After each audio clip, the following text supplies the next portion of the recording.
You saw the guys today, Yeah, Vinny yeah, and yeah. Rodrigo. What is it? Do you Okay. Oh yeah, see? yeah. Okay. All right. No. Let's. Okay. And Vinicius and Rodrigo. Not bad, man. No, okay, okay. We're in. Let's run. All right, guys. Yo, yo, yo, yo, yo, yo, yo, yo. It's the kid. It's the kid. It's the kid. It's the kid. It's the kid. It's the kid. It's the kid. It's the kid. Double H, man. So yeah, look, man. We're just doing this little live show breakdown where we're just going to just talk about pretty much some of the biggest most pressing movie news stories out there. Then obviously afterwards we're going to talk about Fight Club. So obviously Fight Club is obviously the main topic, and it's just a bit of a retrospective because I just watched Fight Club previously about a few days ago, and I just want to have some thoughts about the film, where it stands, so forth, and everything, and then we can then perhaps get into a bit more detail. So I've got my main man Red here. Red, thank you for joining. Yo, what's good, HH? Thank you for having me.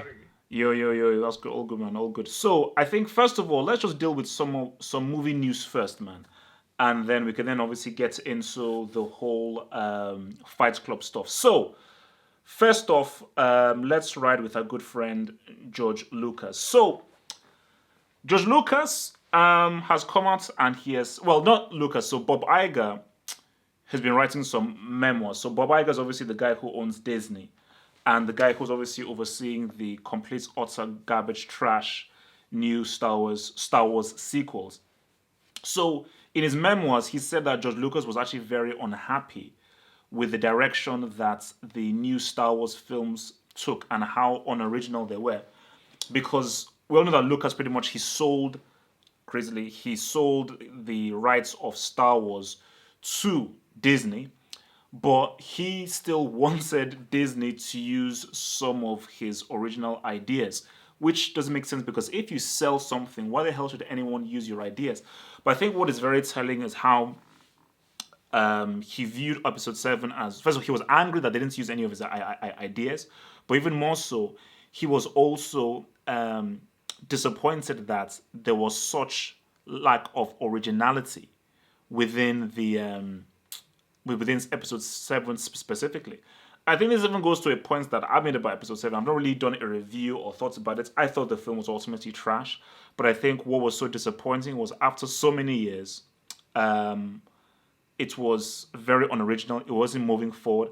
And how in 30 years did the rebels go back to being the rebels after winning everything at the end of episode 6? And how the hell did a new empire come above? So the lack of any original ideas to actually try and bring something new and enforce something new and different to the Star Wars franchise, I just think just showed just how useless of a man that guy J.J. Abrams is, because J.J. Abrams, as I said, is a guy who is very much overhyped and doesn't have as much talent as people think that he does.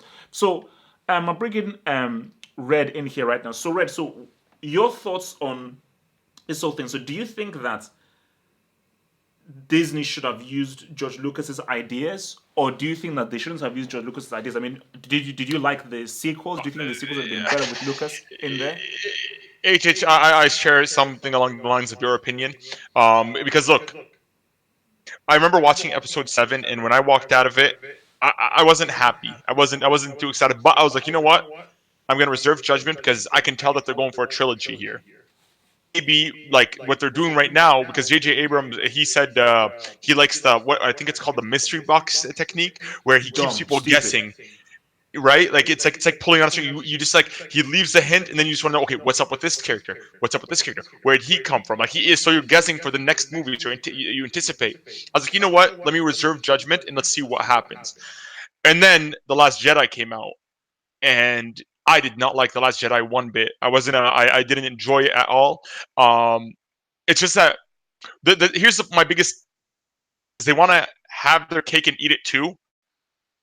They want to be a dark, gritty film about rebels and big losses, and because the Last Jedi is supposed to be back of the trilogy. It's supposed to be the one where the villains, like, sort of like, there's a lot of casualties.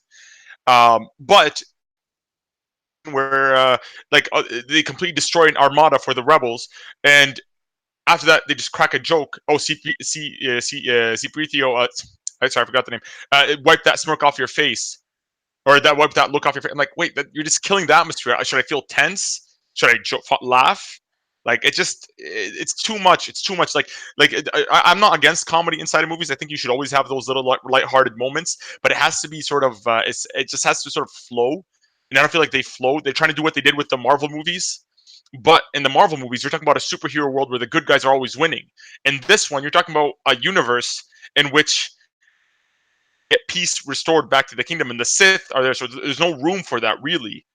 Like and that just didn't like the whole vibe of the movie. It's not like one scene is gloom and the next scene is joke. So you're talking specifically about The Last Jedi or Force Awakens? Both, like it runs in both. The Force Awakens, I can allow it because they're sort of introducing us to these characters. That's fine. But in the Last Jedi, it was just like you're trying to go for a gloomy, like a gloomy film. You're supposed to go like this is the film where it's supposed to be like the rebels. They take their loss. Like I said, like it's similar to The Empire Strikes Back. But it was just there was too much comedy in it, and not like jokes that were just sort of killed, like really bad timing jokes. Like the one with Princess Leia in particular sticks in my mind because literally, like right after half the ships just got wiped off, she just looks at the robot and she goes like, "Wipe that look off your face." And it's supposed to be intended to be funny. I'm like, people just died. Like, how am I supposed to care for these characters if, like, I'm talking about the directions in the movie, not just the story aside. I'm not a fan of the story at all.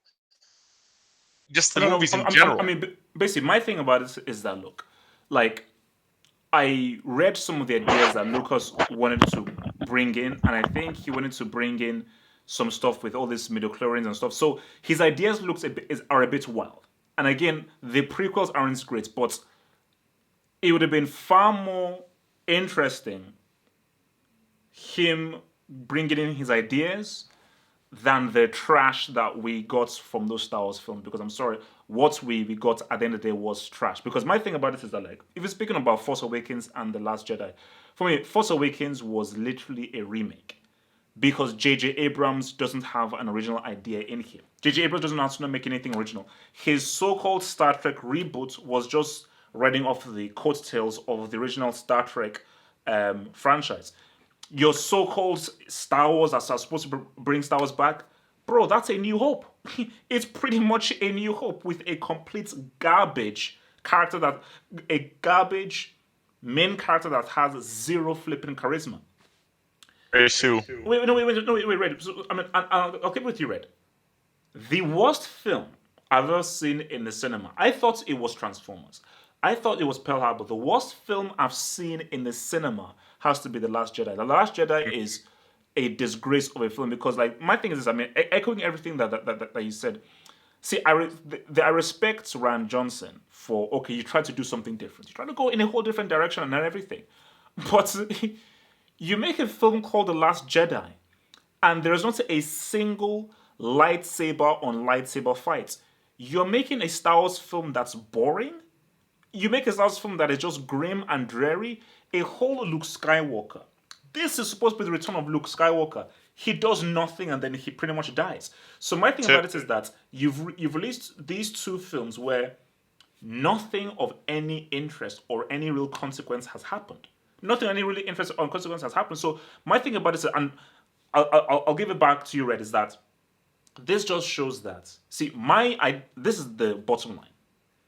George Lucas shouldn't direct a Star Wars film. He shouldn't write a Star Wars film. If you get George Lucas as a consultant, and you partner him with a great writer like, let's say, a Frank Darabont, and you get Steven Spielberg to direct, you will have the most amazing Star Wars film.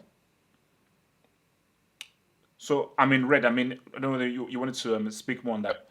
So for me, what's it called? I do agree with you. I just like the whole lore is ruined for me because, like, look, I know people don't like the prequels. I personally am a big fan of them because that's the movies that I grew up with. Like through grade school for me, like I remember when 2 and 3 all released in theaters and watching them, and I even went for a birthday party for one of my friends back in the day, and we watched episode 3 in the theaters, and it was one of the best experiences. Like I used to love those movies just based off the action. And then when I grew up, like I'll tell you this, HH, for a scene when Anakin is sitting with when he's telling about Darth Sidious. That's like I need you to analyze that scene in a video, HH, because that scene is one of my favorite scenes in cinema. Period. Is one like when Palpatine and Anakin are sitting in the opera and he tells them about Darth Sidious. Amazing scene. And the best thing about Star Wars is the whole lore about the Jedi versus Sith. How there's many Jedi and they don't fall into temptation. And then you have one Sith that offsets all the Jedi because there can only be two Siths at one time, Master and Apprentice. These movies, you don't see any of that. You don't see like the Jedi's like they all everything we see Luke go through. They completely overwrite that to make him seem into this like this bum essentially, and he's sitting living out far away, and like the way he like when he was trying to kill his nephew and he couldn't do it. The nephew wakes up and then he goes crazy and like what? Like where did this all this come from? And all this happened in 30 years. In 30 years, Luke disappears. The Empire comes back. It's stronger than before. It, where, where did all like how did this all happen? I mean, it's just the leap, the lore, everything. They just overwrote that and just destroyed that completely. Say what you want about the prequels, they're 10 times better than Episode 7 and Episode 8.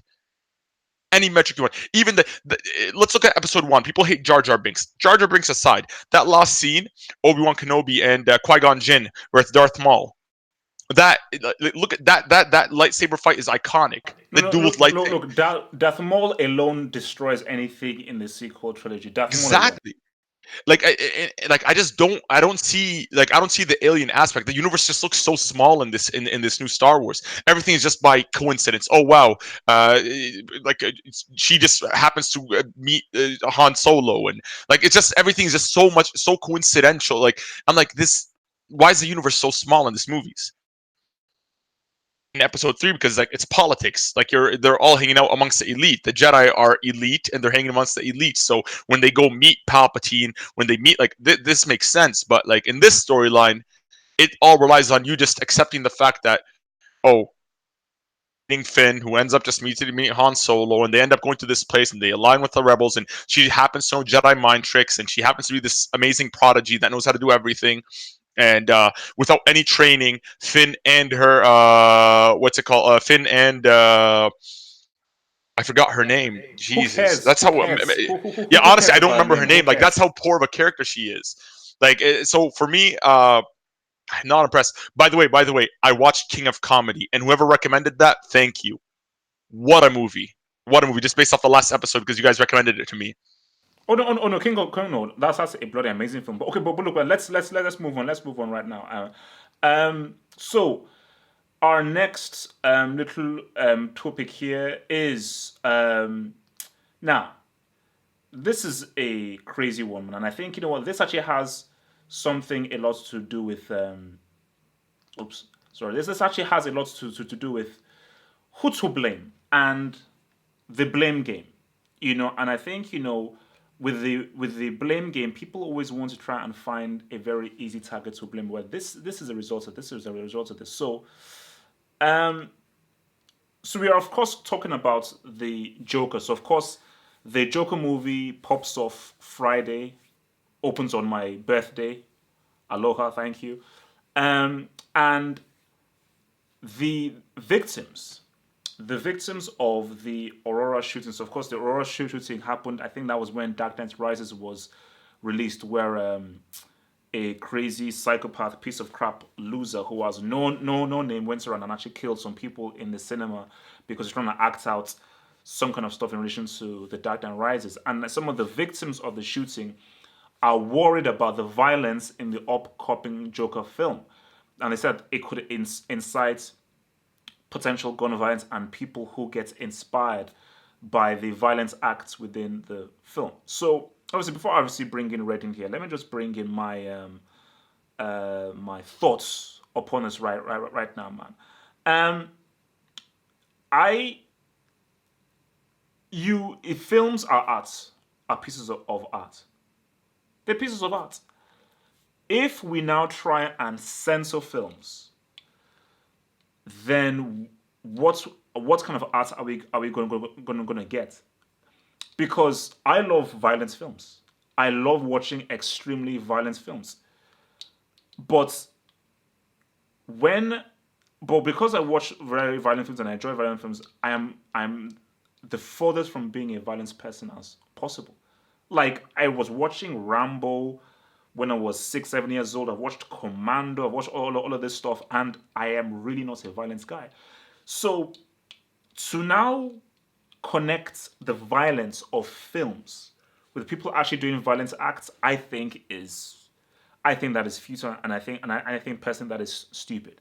There is no point in doing that because it is, as the points I made when starting this, it's the easy target. It's too easy a target. It's like, oh my gosh, this is really popular. A lot of people watch it. It has to be because of this. Sometimes people are just stupid. Sometimes people are just evil. And so called evil people will try to blame their evil act on something else. Whereas, no, no, no, no. You take responsible for your acts. It's not because of the Joker you go around killing people. It's because you're a prick. It's because you're mentally ill and you're a loser who deserves to go into prison that you kill these people. Don't blame it on a flipping film. So I think that because this just brings the whole thing back, whether you talk about video games, films, violent films, and everything, where this shouldn't even be a news story. Shouldn't even be a think piece or a debate or a discussion because it's like I recognize people may feel sensitive if films depict certain kinds of acts that remind them of a dark period, but at the end of the flipping day, man, it's like this is art form that is not meant to be real. Has themes that you can relate to reality, but the whole point of art is you're creating something that is hyper realistic. This isn't a documentary. This is something based off a flipping comic book. This is something that is based off a flipping comic book. So I just think that with any of these films that come out that are extremely violent and extremely edgy, it is very dangerous if we now get to a period in time where we now have to now censor this because people are now copying the violent acts in these films.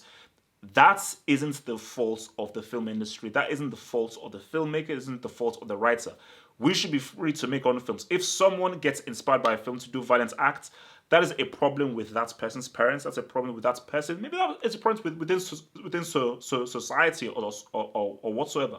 But you cannot blame it on the artistic source. So I mean, Red, speak a bit on this as to whether films should be somehow blamed or held responsible for violent acts. Just to preface before talking about this, rest in peace to the victim of the 2012 shooting for the Dark Knight Rises. Oh, for sure, for But sure, for sure, yeah. because I don't want to sound heartless, because what I'm about to say is a bit harsh, but I think what they're doing is absolutely ridiculous because you can't blame a movie. You can't blame a source of media.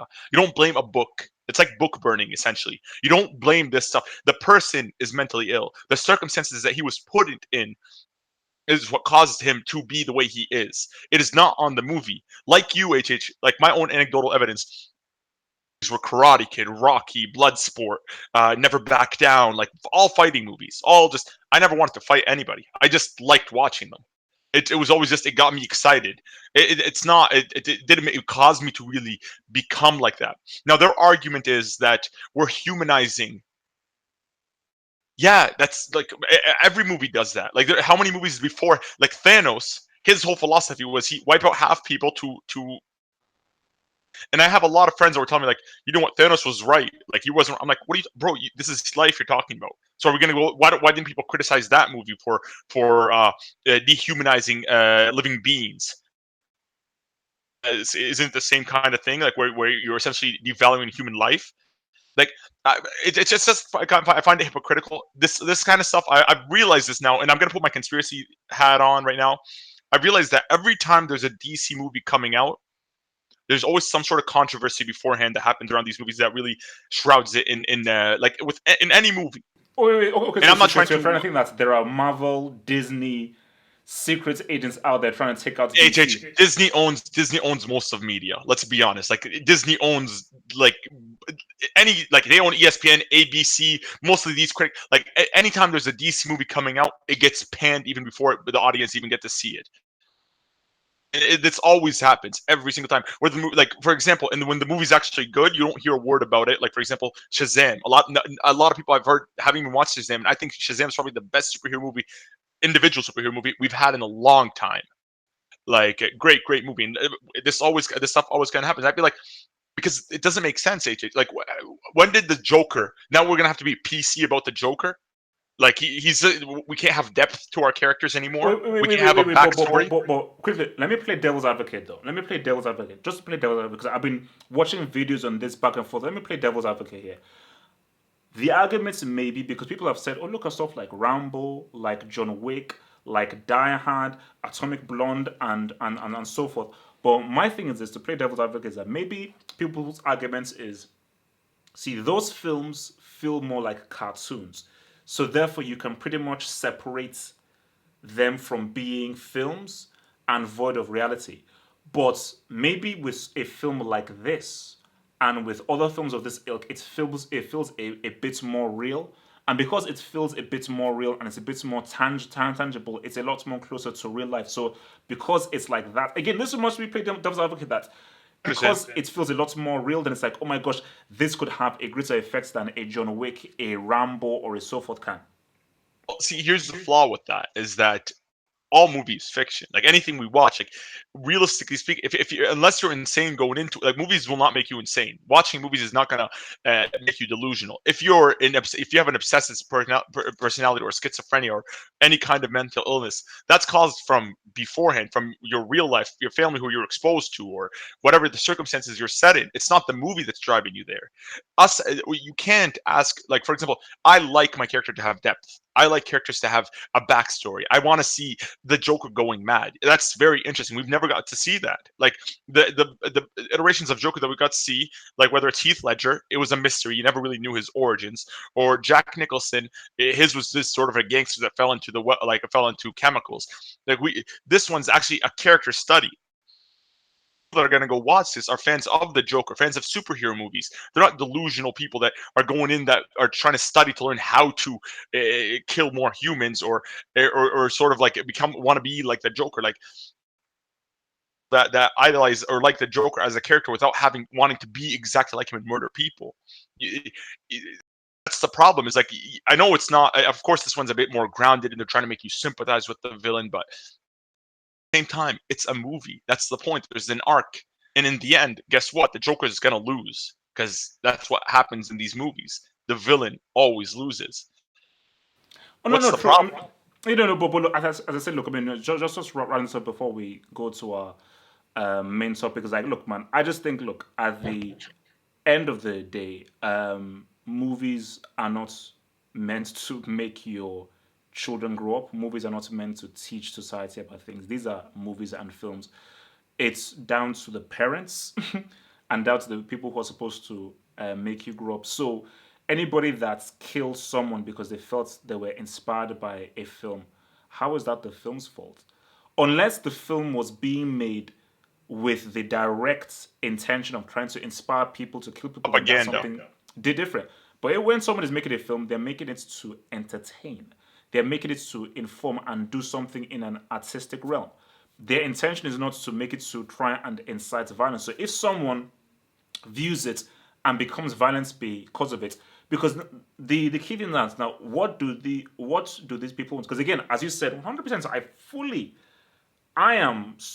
I do agree, and I am very very sorry with what happened to those victims of the shootings, and I can understand from their viewpoints of where this can definitely bring up very very dark memories based on what happened. But I'm talking about in the larger scheme of things. In the larger scheme of things, we can't censor violence films. We can't censor highly sexual films because once you bring in censorship, you decrease art, and the more you censor things, the more people will actually want to fight back against those censorships. So that's just the reality. And again, for me, it's like I do not want a world where all I'm watching are flipping MCU PG-13 Disney films. I don't. Please, please no. Please no, I don't want that crap. I don't want that Disney. Like it is just so refreshing looking at the Joker film and just seeing rated 15 as I imagine. That is so refreshing to view that. Not PG-13, it is rated 15. It's a mature film, and we need mature content out there. So, Oh, okay, sorry, go finish your oh, point. no, no. I was just gonna say I was reading the live chat and Cap Levy's page. He actually mentioned a really good point where he's like, imagine if Silence of the Lambs, Red Dragon, or Hannibal came out in 2019. Perfect example right there. Like those are movies where you're rooting for the almost the villain, like the killer, the serial killer. Like it's just Oh again. no, no, no, no, We don't. but my response to Captain Levi, great point. But my response to that again, let me play devil's advocate here slightly. Silence of the Lambs is not a was not a popular film. It was a film. The Joker is related to comic books. This is related to Dark Knight Rises. The Joker is arguably one of the most popular characters of all time that was made famous by Jack Nicholson. And also Mark Hamill, Heath Ledger, and everything. So the Joker character is very popular. So that will reach a lot more people. Whereas a Hannibal Lecter, a Silence of the Lambs, is much more in the indie independence, much more filmic area. So therefore, the reach that it has, the popularity it has, is much less than something like the Joker. So that's my argument in the differentiation there. So okay. So I look, agree. okay. So now let's now get right down to our main topic here, and of course, it is of course. Let me just bring this up here like this. Um, Fight Club. Fight Club. So I watched Fight Club recently, because basically I hadn't watched it for a while. I didn't watch it for a while, so I said, you know what, because I think people kept on talking about Fight Club, so it's amazing, like the anniversary, so forth. I was like, okay, I've not seen this for a while. So let me just give this a watch again. And watching it again, see, before I watched it, that's the key thing here. Before I watched Fight Club, I always heard about Brad Pitt, and even when you view like top 10 films or anything about Fight Club, they always use the image of Brad Pitt. They always use like, Brad Pitt is on the poster. He's this. He was the guy that stole the show and everything. This was the thing that he did everything. But when I actually went to go and watch Fight Club, I was like, first of all, very well made film, very very smart film. Again, guys, spoiler alert. We're gonna bring spoilers out there. How they do the twist with the spoilers. How they do the twist with the imaginary friend, I think, is crazy. For me, David Fincher is one of the most is one of my favorite directors out there, and there's like a Fincher look that no one else has. Well, if you look at Flipping Seven, you look at Zodiac, you look at Gone Girl, and everything. Fincher has just pretty much kind of honed in on his very specific look that no one has. So when you can almost watch a film, like, yeah, that's a Fincher film, like, because his color grading is very, very unique that no one else has. But when I was watching the film, I'm not sure, Redo, you will speak on this. Edward Norton was flipping amazing in this film, and for me, I thought Edward Norton was the true star of the film. And my thing about this is that, and I put out a tweet out here, and I think people may not have been happy with this tweet, but I stand by it. Brad Pitt is Brad Pitt's best film. Brad Pitt's best acting performance is 12 Monkeys. And I believe he actually got an Oscar nomination for that. That is his best acting performance in 12 Monkeys. He was very good. And he actually stole the show from Bruce Willis in the film. But in this Fight Club, he's obviously, has his charisma and everything. But he was good in Fight Club, but he definitely had some strong scenes. But I felt Edward Norton completely and totally outacted him. And I think what this showed was just how amazing of an actor Edward Norton is, because first of all, Norton's role was a lot more trickier. There's a lot more to his role, and there's a lot more trickier, and there's a lot more harder to really hone in on his role. He actually had to carry the heavy stuff in that movie, because like in that movie, Brad Pitt, he did play his role well, but his role was very basic. He's supposed to be the quote unquote cool guy, or what's perceived to be cool in the 90s. He's what like other men want to idolize, because the whole theme throughout the movie, if you see like with Edward Norton, is that emasculation. men are feeling emasculated. Like you see how even when he talks to Tyler, he tells him about like the hunter gatherers. It's like men nowadays, we all sit behind a desk and we feel emasculated by our jobs. Even when he goes to that rehab center where they're all talking about the guys who have testicular cancer, how they're crying, we're still men, we're still men, and he kind of like relates to that. Like the whole point behind that, like that's Brad Pitt. He's supposed to be the foil to Edward Norton, but Edward Norton had to do the tough stuff. He's supposed to be the sort of the frail or lost or like, and you feel it when you see him. You're like, man, I feel for this guy. Like the whole time you believe that this guy's just miserable throughout life. Like he's just miserable in his life. He's unfulfilled, and he's trying to fulfill himself by buying all these like furniture and all this stuff, but it's not fill him. And then eventually when his apartment burns, he sort of snaps and he sort of gets that. And even with the movies, they talk about like how the lack of father or like a male role model and how they blame themselves for that. Like the whole movie is supposed to be about emasculation, and who's supposed to be the masculine figure in the masculine figure in that? Supposed to be the cool guy. He's what every male quote unquote wants to be. In a like you know what I mean, like cool, good looking, muscles, you know what I mean, like outgoing. Uh, it's not, I don't want to call it a basic role, but I think for what Brad Pitt was instructed to do in the script, I think he did a pretty decent job in that movie. But by far, I agree with you. Edward Norton is the whole reason why that movie works.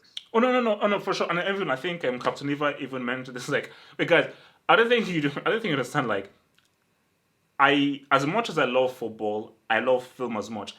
There are very few films you will mention to me, especially in the '90s onwards, I haven't seen. So the thing about Norton was that Primal Fear, American History X, flipping, as I said again, Fight Club, and you could probably even throw in, gosh, what was that film directed by Ridley Scott? That film by Ridley Scott with Orlando Bloom. Um, oh gosh, it's like, and guys, someone in the live chat. Orlando Bloom stars in it. Edward Norton wears a mask in the film, sort of sets in the past. Blade Runner. No, no, no, no, no, no. I mean, basically, someone in the live chat will get it. But basically, my point is this: is that Edward not like basically watching that film in the Fight Club. I was like, why didn't this guy go on to even have a much greater career? Because I'm like, when I just looked at how good he was, because my thing about it is that you look at Fight Club and what he did in the Fight Club and the role that he played in Fight Club, and then you then compare that to what he did in American History X and how different that was. Then compare that to what he did in Primal Fear. These are all very different roles, showing very different acting muscles. But I think even though the point that he made is that, say, I don't want to say like Brad Pitt had the easier task, because I think, like, when you're with acting and everything, everything is hard based on just the kind of effort that you put into it. But look, put it this way. Put it this way. If you had cast Christian Bale in Brad Pitt's role, I think it would have been much more memorable. Because you look at what Christian Bale did in American History X. No, sorry. You look at what Christian Bale did in what's it called? Oh gosh, what's the name of I kind of disagree with you there, because I feel like Christian Bale doesn't have because you have to be a bit more lighthearted. I felt like somebody like Leonardo DiCaprio or Will Smith have both that badass. Oh yeah, Captain Eva, thank you. And Kingdom of Heaven. That was the film, Kingdom of Heaven. Thank you. Bro. Yeah. But what's it called? You need somebody like Will Smith, like a Leonardo DiCaprio, somebody that could toggle between being sarcastic, funny, you know what I mean, and being a badass at the same time. You know what I mean? Like, because that's with Tyler Durden. Like you see him, he's a bit snarky. He's sort of like trying to teach him the hard way. So that missing father figure, but at the same time, he's the badass. Like I said, he's supposed to be the male wishes to be. Like no, but Red, though, have you seen American Psycho? I have. Like with Christian Bale. Okay. My thing is so Red. I ask you this: like, if you now look at what he did in American Psycho, you could probably even throw in Equilibrium as well. But let's just focus on American Psycho. If you look at what he did with American Psycho and just how quirky he made that character in American Psycho, couldn't that translate into him now looking at the role of Tyler Durden in a Fight Club and bringing that kind of crazy, quirky offbeatness to that role? Because I just felt that looking at what Bill did in American Psycho, he would have had have done something very, very interesting technically with that role. I the thing is, the only thing is when I'm thinking about Christian Bale, like I do believe he can pull off cool, but the thing is, the cool that he pulls off is a bit more classier cool. Like he doesn't look like he's from this. Like he has that street element to him. You know what I mean? Like he just he comes off like too much like a good, but like when you see like for example when Brad Pitt pulled it off, he looks like this guy's from the streets. This guy like knows this guy he like you know what I mean. He's just very outgoing. He doesn't he doesn't he can't be clean cut. With Christian Bale, he can pull off cool, but I don't think he could pull off the street element of it. And we haven't really seen Bale, he, like have that street edge to him. Roles. He's always that clean. I do get where you're coming from. I do get where you're coming from, but I think my only response to that is that you'll be surprised what people, because again, that's the beauty of acting. The beauty of acting is challenging yourself to be a total departure of what you are. So if let's say like you were to give Bill a look, we want you to be street. We want you to really have that kind of raw street, relatable kind of thing for this kind of character. I think Bill's challenge will be like, how can I encapsulate and embody the aesthetic that David Fincher wants to go for? And I think, and that's the key thing. Probably that is why, because I believe this was, because Seven was in '95, and I think this was in 1999. So I think obviously for Fincher, he obviously enjoyed working with Brad Pitt so much, and I think he obviously felt a rapport with Brad Pitt so much that he felt like, you know what, because I think basically I think I get where you're coming from. You see, for the two roles, Brad Pitt couldn't play the Edward Norton role. That requires too much of a technical acting quality. But the role that Brad Pitt has, that's a very particular kind of role because that role is much more about your personality. Not so much. I mean, obviously, you need to have technical acting quality, but it's much more of your persona and your charisma and what you just bring in as a guy. So I think that for Fincher, he was like, you know what? Obviously, reading the script is like, man, this Tyler Durden character, I can't just get an amazing actor to come and do it. This has to be someone that people can sort of relate to, as you say, like on a very kind of real level. So even if I feel Bill is a far superior actor to Brad Pitt, maybe he wouldn't have worked for that role in particular based on just what you wanted organically from that character. Like that's because they played foils to each other, did they not? Like they were, and the only way they worked is off of each other. You know what I mean? Like the performance was only made elite. Like for example, Brad Pitt wouldn't have been good, and Edward Norton wouldn't have been good without Brad Pitt. You like if you could help me out here, it's like sort of like the chemistry between them. Wait, oh, no. No. Basically, look, as again, like even for me, I'm acting as well. Like in the kind of when I used to do the acting, like chemistry is very important, and even watching it is very interesting that you said it. Watching it, when I watched the film, I was like, why didn't Edward Norton and Brad Pitt do more films? Because these guys had amazing chemistry, like the way they bounced off each other, and just the way that they relate. Because the chemistry is vital for that film because they're the same person, so the chemistry is vital, and they had such good chemistry, and the way they related with each other was so good, almost similar to with Johnny Depp and Benicio del Toro in Fear and Loathing in Las Vegas, where they had amazing chemistry there. I think the chemistry here was so good that like, why didn't they actually do more films together? And again, that's the key thing. So even if I'd have wanted a Christian Bale, and even people have mentioned you get like maybe a Patrick Swayze, a Johnny Depp, it's one of those things of where maybe what would have happened is they did like a screen test. And maybe what Finch did is he had Edward Norton or Brad Pitt screen test with several other people. and saw what was the best chemistry. Similar to what George Lucas did with in the first Star Wars films, where he wanted a really good trio of the three characters, and the trio that he found the best was obviously Mark Hamill, Harrison Ford, and Carrie Fisher. So because again, look, that was one of the key parts of the film, and I felt that even if Brad Pitt isn't the greatest actor, he does have that kind of charisma somewhat, but really, him working with Ed Norton, I think Norton helped him a lot based on what Norton was giving him acting wise in those scenes, because I think what improves and elevates your acting is what the actor opposite you does. You know. But like to be the funny thing about like Fight Club is like it's very hard to really nitpick anything in that movie because watching the movie, you know what's funny is about like this is how good the movie is. You can watch it the first time, you see the twist, right? And you see the explanation behind the twist. Then you can go back and rewatch that movie again. Like you'll figure it out. They have very subtle hints, like very subtle hints. And these are like it's extra from the writing, but as well from the direction, like from the way the director envisioned it.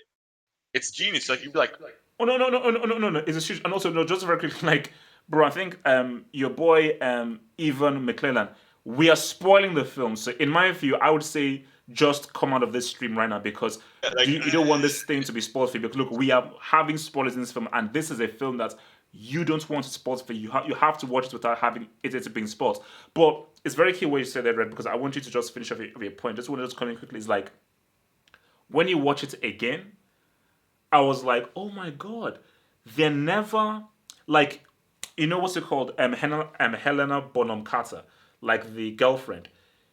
They're never in the same room. All three of them. All three of them are never in the same room at the same time. And even when you see them in the Fight Club and everything, and you watch closely what they're doing, there are times when the focus is on Brad Pitt, and Edward Norton is just is also in the background, and nobody's even looking at Edward Norton. So when people are looking at Brad Pitt, they're looking at Edward Norton, basically switching, because obviously, if we were the people in the film, not the audience, people in the film, you're just looking at a guy just literally just switching all the time, basically like a guy who has like multiple personality disorder. But it's just, but when you just watch the film, you're like, oh my gosh, yeah, they're not really looking at Edward Norton, they're looking at Brad Pitt. And the three of them, Norton, Brad Pitt, and Helena Bonham Carter, they're never in the same room at the same time. I said, it's like, and it's very subtle. You don't pick up on it when the first time watching it. And that's the thing. Like, it's Fight Club is the type of movie that I don't watch regularly. I watch it like once every decade, probably. I've only seen it like maybe 3 times before in my life. But it's just like after watching it, just like you go like, just wow. Because it's not the type of movie that you can rewatch over and over again. It's not like an action. Like it has. It's more of a movie where like after you watch it the first time, the twist is so good. When you go back and watch it later after you forgot it, you're like, wow. Like I'm pretty sure, like you just said, you just recently rewatched it, right? Oh yeah, no, yeah, yeah, because like, so I watched it recently about a week ago, and then because I know watched it for like years. Yeah, and how was it? Like when you rewatch it, like the twist was just as good. Oh no, oh no, oh no, oh no. See, that's the key thing. That's the key thing. Have you seen Usual Suspects? No, I haven't. But I have seen Gone Girl. You were Wait, talking wait, about Gone Girl. wait. So you've never seen Usual Suspects? No, I haven't. Have you heard anything about the Usual Suspects? Not at all, to be honest with you. This is the first Red, time I've I heard am it. begging you. I am begging you. I am pleading with you. Please watch the Usual Suspects tonight. I will. Because I'll, because no, no, Red. I'm sure this is the key thing. Don't look at the chat. Don't look at anything, because I'm sure somebody will spoil it for you. So don't look at the chat. Don't look at anything. As quickly as you can before this gets ruined for you, because it's got ruined for me. Before it gets ruined for you, I am begging you, watch The Usual Suspects, because The Usual Suspects has one of the greatest twists of all time. Of all time. But the point I wanted to make is Usual Suspects. See, when you watch Usual Suspects and you know the twist, watching it again, you're like, eh. When you watch Sixth Sense and you know the twist and you're watching it again, it's like, but you can still somewhat enjoy it. Memento has a weirdish kind of twist, not really. But the thing about Fight Club is, even when you know the twist, it's still interesting watching it again. But I think the film isn't a slave to its twist. It's speaking about much more Well, deeper things, as you said, exactly. Like about men and, it's and, as and, if and there's so four forth. characters. It's as if there's four characters really, but there's only three. That's the twist of it all is what makes it so amazing. It's the mind blow. Like it's sort of like the cherry on top. Because the movie on its own, had it not been a twist and just ended with a fight, that would have been fine. You know what I mean? Had they made like Tyler Durden a real person, ends with a fight, climax, he kills out Tyler Durden, so, that could have been on its own like amazing. But the twists of it, they just, you know what? Here's another, like haymaker. It just knocks you out. If you're done, you're like, wow. Like you have no, there's nothing you could really say about that because you did not see that coming as a viewer. Okay, It- so basically, so just to round off now. So I don't know how many of the David Fincher films you've seen. So let us go down the list. So have you seen Alien 3? I haven't seen any of the Alien movies at Have you all. seen? I don't. I, ha- Wait, you've not seen any of the Alien films? I know of them. I know of Ridley. I like everything, but like it's just the lore. But the movies themselves have just never gone into them. To be honest with you, Oh no, oh no, oh no, no, Red. You definitely see. You have to see Alien, and you have to see the Aliens director's cut, 100%. But okay. So have you? So you've seen Seven. I mean, yeah. Have you seen Zodiac? Which Zodiac are you talking about? The one with uh, Jake Gyllenhaal and Robert Downey Jr. and Mark yeah. The real Ruffalo. story. Yeah, I've seen that incredible movie. You've seen Gone Girl. Of course. You've seen obviously Social By the way, Network. I've seen Social Network. Gone Girl. If you haven't seen it, see it, guys. That movie. Like I went saw it with my girlfriend, and after that, I was like, "Look, I think we just need some time apart, Oh no, oh no, rethink oh no, life oh no, for a oh no, bit." oh no, no, no, no. Like, Gone Girl is wild. I mean, I think by the time you get to the ending and you realize what happens, because again, I don't want to spoil it for anyone who's not seen it, but when you get to the end and you just see what happened, I was like, oh snap. Yeah, it's one of those oh snap, man. So basically, so where would you now rank Fight Club amongst Fincher's films that you've seen? Where would you rank it? no, Fight Club. It's number one for me, to be honest with you. Like Gone Oh Girl wait, School. No, over Seven and Zodiac. yeah. I'll tell you why. I'll tell you why. Like the Zodiac is a great movie. But I think it's more great because of the story he was adapting. Movie making wise, it was incredible. I actually felt like I was in those eras of time, like between the 50s and the 60s. Uh, I've like I do rate it, but even I rate above it. To be honest with you, Gone Girl. Because with Gone Girl, the story aside, the social commentary, because they show you how like subtly they commentate on the court of public opinion and how it decides people's fates, and the court of law gets affected by it. They go really in depth with that, and they add those little bit of tidbits that for a viewer, like you can come out more educated and understand there's a little bit of understanding of the world. Like you're like, this is true, and you pay attention to it a bit more. So I've always rated Gone Girl for that, just for those subtle elements. Fight Club is just what Gone Girl did, but amplified. Like Fight Club had the whole, like I said, they had the themes of it are just very, very mature. Like you watch it as a kid, it's a different experience. You understand it a little bit more when they talk about, like I said, the emasculation part, which is even today. A lot of what's it called?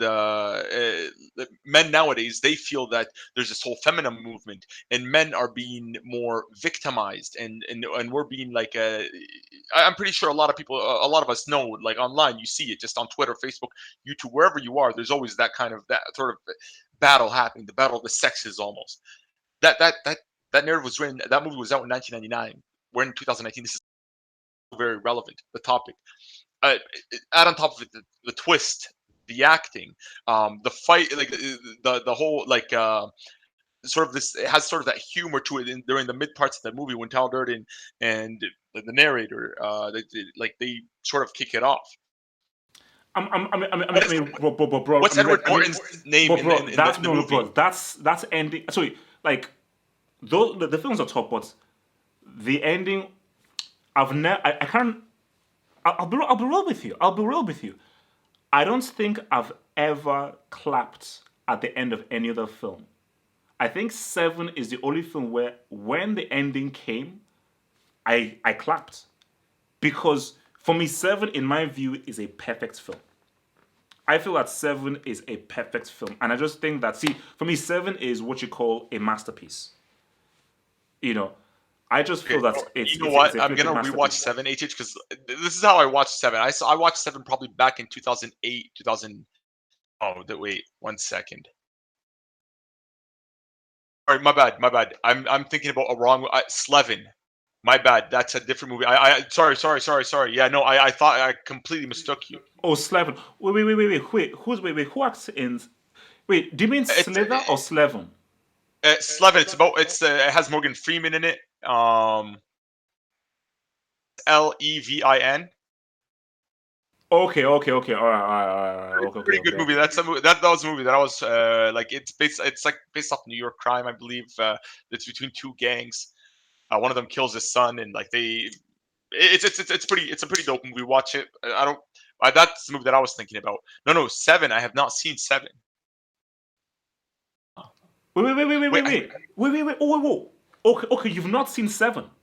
no. Sorry, I was thinking about the wrong movie. My bad. I apologize. Oh my. Okay.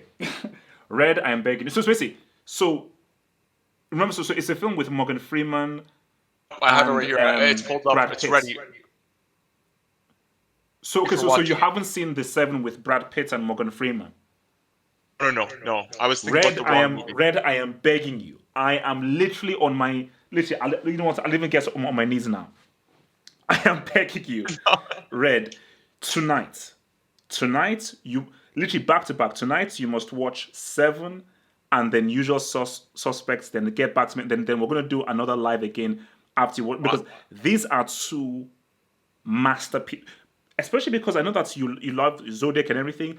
These are two masterpiece films, absolute masterpieces, for sure.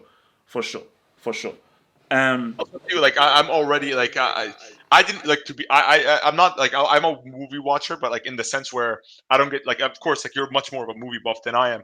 Like I'm more like I just go watch movies, but like you tell me that the director is the same director in every single one. Like for all those movies are some of my favorite movies. Period. Like no, for sure. Like I mean, you will, if you loved Fight Club Zodiac, you will love. Basically, I don't even want to say anything. You love seven. But okay, but look, just to round it off, man. So, yeah, look, man. Fight Club, I say again, quality film. But I just feel that Edward Norton deserves a bit more praise for what he did in those films. That's just what I feel, man.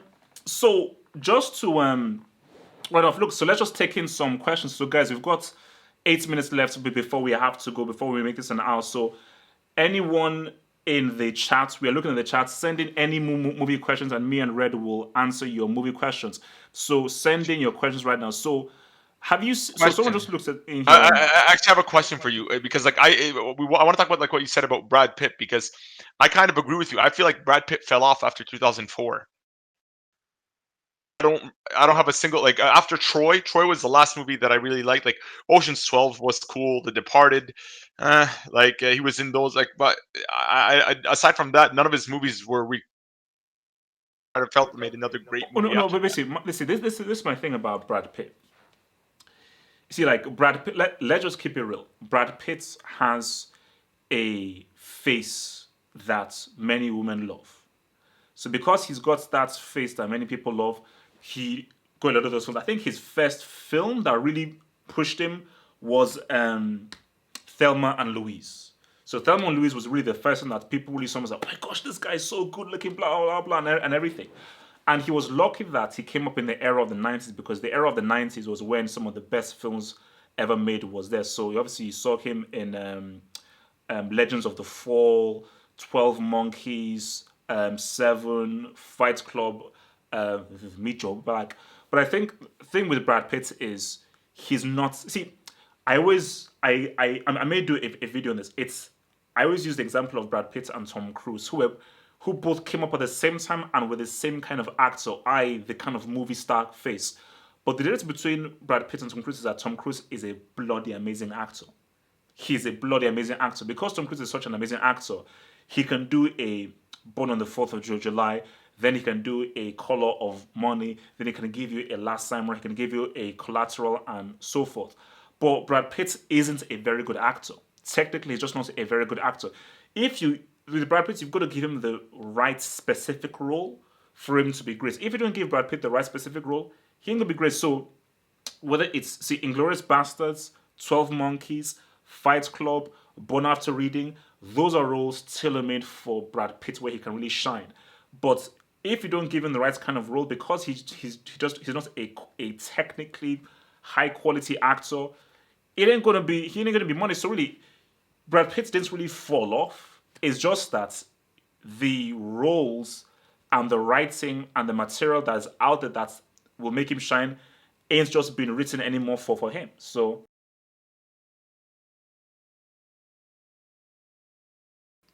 I mean, I don't know whether that answered your question or read. Okay, I don't read is out there. So say Cameron Diaz or Lucy Liu from Charlie's Angels. Lucy Liu. I'm rolling with Lucy Liu, man. Personally, for me, I'm rolling with Lucy Liu. Um, so what is it? Okay. Yeah, no, no. Look, I said, look, I'll be doing a few more reactions and stuff and everything very soon. Don't worry, man. Don't worry. I'll be doing those very soon, man. I'll be doing those very soon, man. Um, but but look, I say, look, I was not really a big fan of Charlie's Angels, man. Let's just keep it real, man. Um, well, look, for me, look, I see, look, this whole thing with Brad Pitt's.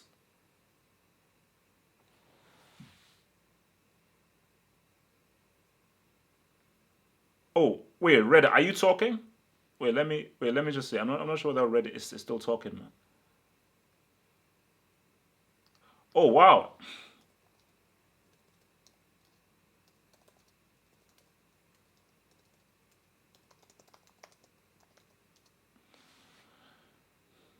yeah, I think Red is still talking, but I can't actually hear him.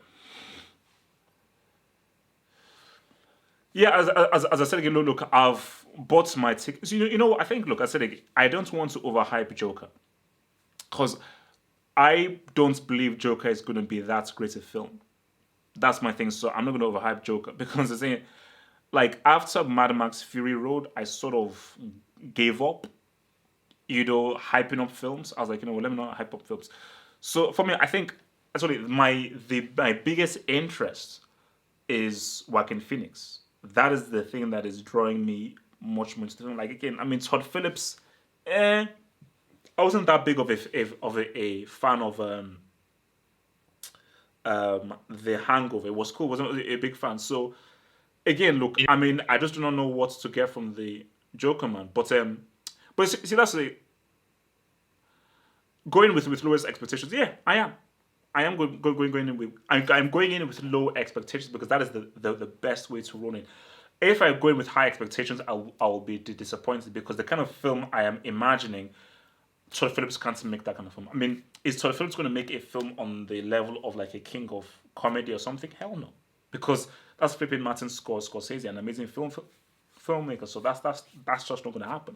But again, look, I don't want to just see what's going to go down. But that's the key thing. Like, there is no point in going with lofty high expectations. I don't care about the 5-star reviews or it won Venice Film Festival. That is irrelevant to me. For me, let me just go in and make the decision myself based on the film that is given to me.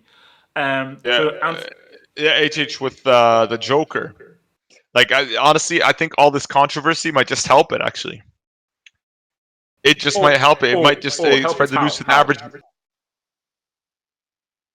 You know the game Grand Theft Auto GTA, right? Yeah. Of course, of course. So with GTA, when they first released the games, they intentionally brought out bad press. They would like they would actually want the press to print about how violent this game is and how bad this game is. And the reason for that is they just want more ears out because the more people that hear about it, watching it. And if it's really as good as some are claiming it to be, I personally, like you, have low expectations. I really don't care. I'm going to go and watch it. It could just amplify its success even more and cause a sort of a domino effect for more movies to come out of its ilk. No, but look, like basically, the more that people actually give it the quote unquote negative press, the more interested people are going to view it. Because if people are like say, "Oh my gosh, this film could it inspire this, could it inspire that," it will only add to people's interest in viewing the film. But I think just quickly, just before we round up, just a point that someone even made here about how we're not living in an era of great filmmaking. I agree. Most movies